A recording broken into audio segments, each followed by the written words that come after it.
To my channel. मेरा नाम आकांक्षा है और मैं एक हेयर स्टाइलिस्ट हूँ। हेयर स्टाइलिस्ट के साथ साथ मैं एक सैलून मैनेजर भी हूँ और सैलून मैनेजमेंट में मुझे डेली क्लाइंट से कंसल्टेशंस करने को मिलती है। तो जब भी मैं अपने क्लाइंट से कंसल्टेशन करती हूँ, मेरे क्लाइंट का सबसे कॉमन क्वेश्चन ये होता है कि मैं अपने बाल गिरना कैसे रोकूँ, या मेरा बाल झड़ रहा है या मेरा बाल टूट रहा है, मैं उसे कैसे कंट्रोल करूँ। तो जब हमारा बाल झड़ता है और हमारा बाल टूटता है, दोनों ही अलग अलग चीजें हैं। क्या आप लोगों को ये बात पता है?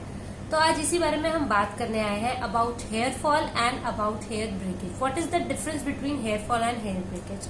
आज मेरी वीडियो इसी के ऊपर है। तो चलिए शुरू करते हैं। हेयर लॉस क्या होता है? मैं आपको अगर आसान शब्दों में बताऊं तो हेयर लॉस जब हमारा रूट फॉलिकल जब वो कमजोर पड़ जाता है तो हमारे बाल गिरना शुरू हो जाता है। जब बाल गिरता है तो उससे हमारा बालों का वॉल्यूम कम हो जाता है, हमारे बाल पतले होने शुरू हो जाते हैं। तो ये इसके रीजन बहुत सारे हो सकते हैं, जैसे कि आपका हार्मोनल इम्बैलेंस, आपका स्ट्रेस, आपका डाइट, पुअर डाइट जो होती है, या आपका जेनेटिक्स। तो चलिए इस बारे में इनके कॉजेज जान लेते हैं कि ये क्यों और किस वजह से होता है। तो सबसे पहले हम शुरू करते हैं हमारी पुअर डाइट से। तो पुअर डाइट क्या होती है? जब हमारी बॉडी में न्यूट्रिएंट्स, विटामिन, मिनरल्स, प्रोटीन्स, इन सब की कमी होने लग जाती है, तब हमारे बाल वीक पड़ते हैं। हमारा जब ग्रोथ साइकिल अगर धीरे हो जाता है तो हमारे बाल झड़ने शुरू हो जाते हैं। तो सबसे कॉमन कॉज ये होता है पुअर डाइट। अगर हम अपनी मील, हम अपना एक टाइम का कोई भी खाना, ब्रेकफास्ट, लंच या डिनर अगर हम स्किप कर जाते हैं, या हम पानी कम पीते हैं, तो भी ये रीजन होता है जो कि हमारी डाइट में आता है। तो सबसे पहले आपको अपनी डाइट अच्छी रखनी है। सेकेंड आता है आपका हार्मोनल इम्बैलेंस। आपकी इंटरनल बॉडी कैसी है?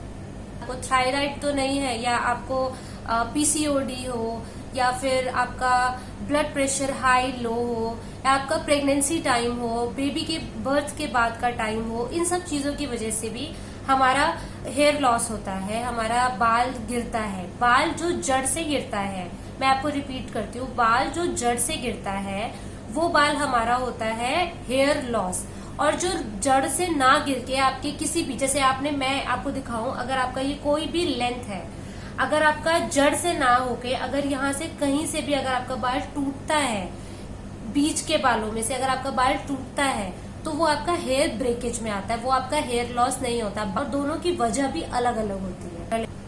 फिर हम आते हैं स्ट्रेस पे। स्ट्रेस क्या होता है? स्ट्रेस जब आपका फिजिकली या इमोशनली अगर आप बहुत ज्यादा स्ट्रेस फील करते हैं, ज्यादा ओवर ईटिंग करना शुरू कर देते हैं, या अपना खाना छोड़ देते हैं, पानी नहीं पीते हैं टाइम से, कि आपको आपकी नींद अच्छी होनी चाहिए, 7 से 8 घंटे की आपकी नींद होनी चाहिए, आप वो छोड़ देते हैं, तो जिससे कि आपके इस पे बालों पे फर्क पड़ता है, जिससे कि आपका बाल गिरना शुरू हो जाता है। यहाँ हमने जान लिए इसके कॉजेज कि ये किन किन वजह से होता है। अब मैं आपको बताती हूँ कि इसका सोल्यूशन क्या है। तो मैं आपको इस चीज के लिए सजेस्ट करूंगी कि अगर आपका हेयर लॉस है तो हेयर लॉस के लिए आप अपने डॉक्टर से कंसल्ट करें। इसमें आपका हेयर स्टाइलिस्ट या किसी भी सैलून में इसका कोई इलाज नहीं है। मैं एक हेयर स्टाइलिस्ट हूँ, इसीलिए जब भी मेरा क्लाइंट हेयर लॉस के इश्यूज से मेरे पास आता है, या उसके पैचेस होने लग जाते हैं स्कैल्प पे, या कहीं कहीं बाल कम होना शुरू हो जाता है, तो मैं उनको हमेशा सजेस्ट करती हूँ कि आप डॉक्टर से कंसल्ट कीजिए, क्योंकि इसमें आपका सिर्फ एक डॉक्टर ही है जो आपको इसकी राय दे सकता है, जो अच्छी डाइट या किस वजह से हो रहा है, या आपका थायराइड तो नहीं बढ़ गया, आपका पीसीओडी है, आपका मेनोपॉज का टाइम है, उसकी मेडिसिन देगा आपको। तो यहाँ तो हमने खत्म किया है हेयर लॉस को। अब हम शुरू करते हैं हेयर ब्रेकेज। हेयर ब्रेकेज क्या चीज है? तो हेयर ब्रेकेज के लिए मैं आपको बताना चाहती हूँ हेयर ब्रेकेज होती क्या चीज। बाल आपकी किसी भी लेंथ में आपका कहीं से भी बाल टूटना शुरू हो जाता है, तो वो आपका हेयर ब्रेकेज में आता है। हेयर ब्रेकेज क्यों होता है? आसान शब्दों में, अगर आपको अपने बाल बहुत ज्यादा ड्राई लगते हैं, आप अपने बाल बहुत अच्छे से उसको मॉइस्चर करके नहीं रखते हैं, आपका बाल हर टाइम ड्राइनेस फील कराता है आपको, तो वो कितना हाइड्रेटेड है इससे पता चलता है। अगर आपका बाल बहुत अच्छा हाइड्रेटेड होगा तो आपके बालों में कभी ब्रेकेज नहीं होगी। इसलिए आपको हमेशा टाइम टू टाइम अपने बालों को हाइड्रेशन देनी चाहिए, मॉइस्चर देना चाहिए आपके बालों को, जो कि हम लोग स्किप कर जाते हैं, हम लोग इग्नोर कर जाते हैं। अगर आप इसको इग्नोर करते हैं तो आपका बाल धीरे धीरे ब्रेकेज में हो जाता है, आपका बाल टूटने लग जाता है। अब ये क्यों होता है ये जाने। सबसे कॉमन आपको अगर बताऊं तो आपका शैम्पू, कंडीशनर एंड सीरम, ये तीनों चीजें बहुत अच्छी होनी चाहिए आपकी, और रेगुलर बेसिस पे होनी चाहिए। अगर आपने मेरी शैम्पू, कंडीशनिंग और सीरम के ऊपर वीडियो नहीं देखी है, तो मैंने अपने लास्ट वीडियो में आपको ये बात बताई है कि हम शैम्पू, कंडीशनर, सीरम क्या यूज कर सकते हैं, तो ये आप जरूर देखिएगा मेरी लास्ट वीडियो में। सो अब जान लेते हैं कि ये हेयर ब्रेकेज के कॉजेस क्या क्या होते हैं। तो सबसे पहले मैं आपको इस चीज के लिए सजेस्ट करना चाहूंगी ओवर प्रोसेसिंग, या आप बहुत ज्यादा घर में अपना हीट यूज करते हैं, बहुत ज्यादा प्रेसिंग करते हैं, बहुत ज्यादा ब्लो ड्रायर खुद से कर रहे हैं विदाउट एनी टेम्परेचर कंट्रोल। तो इससे बहुत ज्यादा एक्सेस में हीट अगर यूज करते हैं तो ये आपके बालों को डैमेज करती है, आपका बाल बीच में से टूटना शुरू हो जाता है, जहां से आपका बाल वीक होता है। फिर आपका आता है रॉन्ग हेयर प्रोडक्ट्स। आप हेयर प्रोडक्ट कौन सा यूज कर रहे हैं? हर बाल के लिए हर शैम्पू, कंडीशनर, सीरम, सारी चीजें अलग अलग होती है। तो एक एग्जांपल देती हूँ, आपके बालों में डैंड्रफ है और आप रेगुलर बेसिस पे कोई भी एंटी डैंड्रफ शैम्पू यूज कर रहे हैं तो वो मत कीजिए। अगर आप बहुत ज्यादा एंटी डैंड्रफ शैम्पू यूज करते हैं तो excess anti dandruff shampoo use करने से आपका बाल ड्राइनेस क्रिएट करता है, आपके बालों में बहुत ज्यादा ड्राइनेस होती है, आपका बाल टूट जाता है। तो ये रीजन हो सकता है कि रॉन्ग प्रोडक्ट यूज करने। अगर आपको डैंड्रफ है तो मैं डैंड्रफ के लिए भी जरूर नेक्स्ट वीडियो बनाऊंगी, लेकिन मैं आपको एक नॉर्मल चीज बताना चाहती हूँ। अगर आपको डैंड्रफ है तो आप हफ्ते में एक दिन डैंड्रफ शैम्पू यूज कीजिए, बाकी दिन आप अपना नॉर्मल शैम्पू यूज कीजिए। लेकिन अगर आप daily anti dandruff shampoo use कर रहे हैं और आप उसमें कोई भी मॉइस्चर नहीं दे रहे हैं, आप कंडीशनिंग नहीं कर रहे हैं, आप सीरम नहीं लगा रहे हैं, तो आपका बाल ब्रेकेज की ओर जा रहा है, आपका बाल टूटने लग जाएगा और धीरे धीरे आपका बाल बहुत ज्यादा वीक भी हो जाएगा। अब आता है डिटेंगलिंग। डिटेंगलिंग में क्या होता है? आप अपने बालों को झाड़ते कैसे हैं, आप अपने बालों को कोम कैसे करते हैं। मैंने बहुत सारे लेडीज को देखा है जो अपना बाल कोम शुरू कर देती हैं, बिल्कुल रूट से सीधे करती हैं, जिसमें कि आपके बाल बहुत ज्यादा उलझ के टूट जाते हैं। तो ये बिल्कुल ही गलत तरीका है। आपको अपने बालों को कोम कैसे करना है? आप जो जी कोम्स होते हैं, जो बड़े चौड़े दांत वाले जो कोम्स होते हैं, उसका यूज कीजिए, क्योंकि अगर आप मोटे दांत का कोम यूज करेंगे तो वो आपके बालों में बहुत ज्यादा अड़े नहीं लाएगा, आपके बाल बहुत ज्यादा अड़ेंगे नहीं। मैं आपको सजेस्ट करूं तो आप सबसे पहले जब भी आप कोम करते हैं तो अपने बालों में सीरम लगाइए। सीरम एप्लीकेशन करने के बाद आप अपने फिंगर से डिटेंगल से, जो कि नीचे से आपकी लेंथ से रूट्स पे जाना है, आपको धीरे धीरे कोम करते हुए आपको ऊपर की तरफ जाना है। कभी भी रूट से कोम करेंगे तो आपका बाल कहीं ना कहीं अड़ेगा और वो टूटेगा।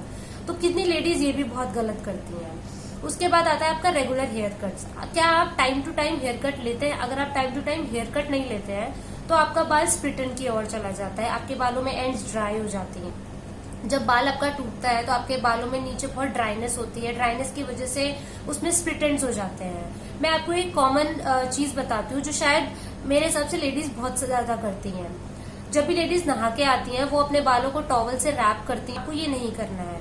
अगर आप उसको बहुत ज्यादा बांध के रखते हैं तो आपके बालों में जो मॉइस्चर होता है, एक तो वो मॉइस्चर कंट्रोल कर लेता है, आपके बाल बिल्कुल बंधे रहते हैं। टॉवल से आप उसको रैप कर लेते हैं तो वो वीक पड़ जाते हैं। आप अपने बाल झाड़ते हैं, टॉवल से लेडीज बाल झाड़ती हैं।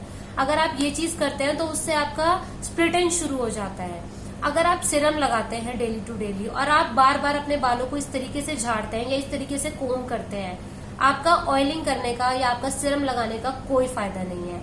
लेडीज ऑयलिंग करती हैं, मैं कभी ये नहीं कहूंगी कि ऑयलिंग मत कीजिए, हमेशा ऑयलिंग कीजिए, लेकिन ऑयलिंग के बाद कितनी लेडीज ये गलती करती हैं, अगर आपने एक दिन ऑयल लगाया तो सेकंड डे आप 3 बार या 2 बार हेड वॉश कर लेते हैं शैम्पू यूज करके।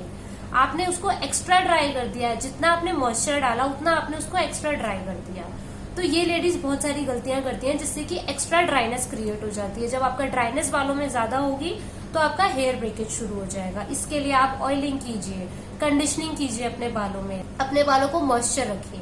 थायराइड है अगर आपको, तो मैं आपको ये चीज बता दूं कि थायराइड में सबसे ज्यादा स्किन और हेयर, ये आपका दोनों में बहुत नुकसान होता है और आपका बाल इसमें बहुत ज्यादा वीक होता है। तो अपने थायराइड का जरूर ध्यान रखिए और मेडिसिन टाइम टू टाइम लीजिए।